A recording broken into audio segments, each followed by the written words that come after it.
Hello friends, आप सबों का ममता मिश्रा कुकिंग चैनल पे सुस्वागतम। बहुत सारा प्यार भरा वेलकम। आज की रेसिपी बनने वाली है सबकी फेवरेट फ्रूट आम से। बचपन में ये रेसिपी सबकी फेवरेट हुआ करती थी, खट्टे मीठे चटपटे टेस्ट वाला आम पापड़। और इस बार हम इस तरह से बनाएंगे कि न तो आम पापड़ टूटेंगे न ही चिपकेंगे, एकदम 100% प्योर, टेस्टी और यमी। तो चलिए रेसिपी स्टार्ट करते हैं।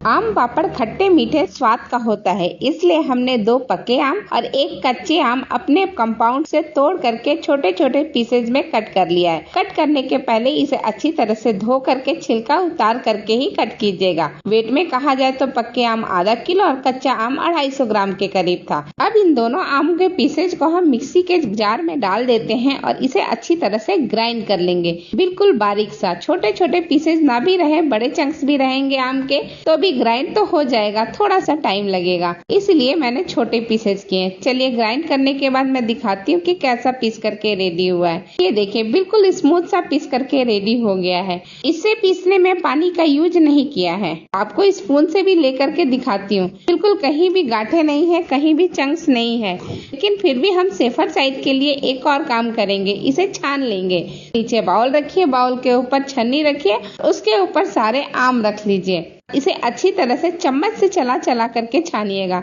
लगातार चलाते रहिएगा और नीचे से इसे साफ करते रहिएगा। इस तरह से सारा का सारा आम छन जाएगा, बिल्कुल टाइम नहीं लगता है, फटाफट हो जाता है। ये देखिए इस तरह से हाथों में लेकर के अब नीचे के जो बाउल है उसमें डालते जाइएगा। लास्ट में देखिए बहुत थोड़ा सा ही आम बचा है जो कि छना नहीं है। ये टुकड़ा आप सेपरेट कर लीजिए और नीचे बाउल में जो आम इकट्ठा हुआ है उससे हम रेसिपी बनाते हैं। तो एक कढ़ाई ले लीजिए और कढ़ाई को अच्छा गर्म कर लीजिए और फिर सारा आम उसमें उड़ेल दीजिए।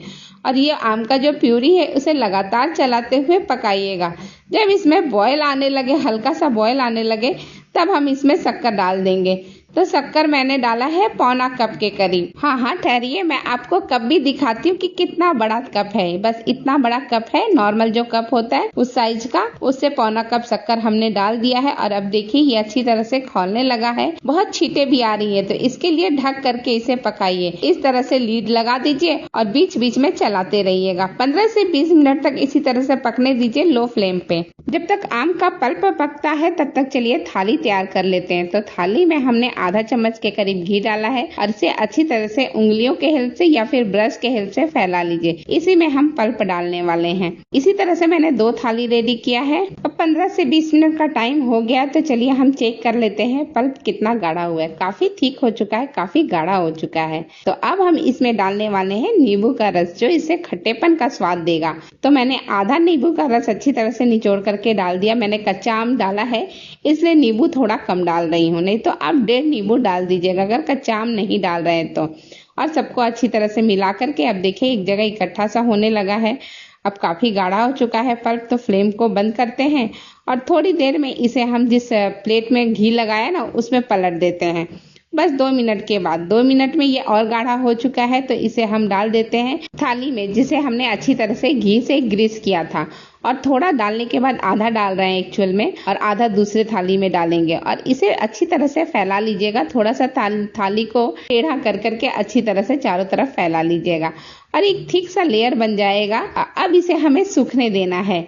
तो ये एक थाली तैयार हो गई है। सेम इसी तरह से मैं दूसरी थाली भी आपको तैयार करके दिखाती हूँ। जब दोनों थाली तैयार हो जाए हम इसे कम से कम, अगर धूप पे दिखा रहे हैं तो 2 दिन तक, और अगर छांव में सुखा रहे हैं मतलब सनलाइट में नहीं, 4 से 5 दिन फैन के नीचे इसे अच्छी तरह से सूखने दीजिएगा। ये रही हमारी दोनों थाली जो कि प्रिपेयर होके रेडी हो चुकी है।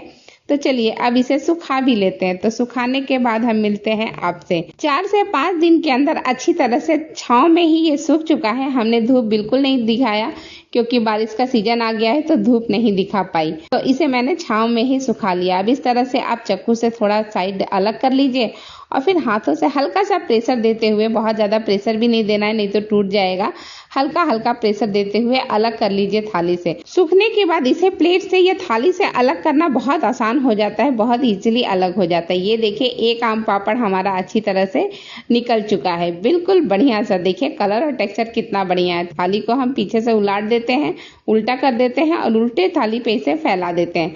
अच्छी तरह से फैला दीजिएगा क्योंकि अब हम इसे कट करने वाले हैं। इसका टेक्सचर और कलर देखिए बहुत ही ब्यूटीफुल लग रहा है। और जब मैं कट करके आपको दिखाऊंगी ना तो फिर आपको पता चलेगा कितना बढ़िया है। जैसा शेप चाहिए आपको वैसा आप कट कर लीजिए। मैं इसे रोल करने वाली हूँ इसलिए मैंने लंबाई में ही कट कर लिया है। ये देखिए जहाँ पे लगे कि नहीं कटा है वहाँ पे दोबारा से कट कर लीजिए। और इसी तरह से दो स्ट्रिप मैंने काट दिया है और बाकी के 2 स्ट्रिप और मैं कट करके आपको दिखाती हूँ। ये बहुत सावधानी से कट कीजिएगा, आराम से कट हो जाता है। और फिर इसे इस तरह से फोल्ड करते हुए इकट्ठा कर लीजिए। ये मैंने पहला एक फोल्ड करके आपको दिखा रही हूँ। सेम इसी प्रोसेस से बाकी सारा मैं फोल्ड कर लूंगी। ये देखिए कितना बढ़िया लग रहा है और एकदम लग रहा है ना मार्केट जैसा, या मार्केट से भी बढ़िया, क्योंकि शुद्धता में तो घर की चीजों की कोई मुकाबला नहीं है। तो इसी तरह से मैंने सारा तैयार कर लिया है। और ये जो मैं दूसरी थाली में मैंने जमाया था ना उसे भी मैंने वैसे ही अलग कर लिया है और इसे भी अब मैं कट कर लेती हूँ। इसको मैं छोटे छोटे स्ट्रिप्स में काट करके रखने वाली हूँ। तो इसके लिए सेम वैसे ही आप लंबाई में पहले कट कर लीजिए जितना आप कट कर सकते हैं और फिर इस तरह से तिरछा कर करके आप कट कर लीजिए। इस तरह से आपको एक बढ़िया सा रेक्टेंगल शेप मिलता जाएगा। मैं आपको दिखाती हूँ, पास से भी दिखाती हूँ कितना बढ़िया है। देखिए ये कितनी अच्छी तरह से निकल रहा है एकदम बढ़िया से। और अब मैं आपको हाथ में लेकर के एक दिखा रही हूँ। बढ़िया है ना, बिल्कुल एकदम आर पार दिख रहा है और मोटाई भी अच्छी खासी है, ये नहीं कि बहुत पतला है। तो चलिए अब सर्व करते हैं। ये लीजिए चटपटे टेस्टी आम पापड़ या अमावट बन करके बिल्कुल रेडी है। इसे आप स्टोर करके सालों खाएं। ये अलग बात है कि इतने लंबे समय तक छोड़ेगा कौन, कुछ ही दिनों में सब खत्म हो जाएगा, इतना टेस्टी जो होता है। साथ ही ये वीडियो मैं यही समाप्त करती हूँ। आप सबको दिल से बहुत बहुत धन्यवाद। Thank you.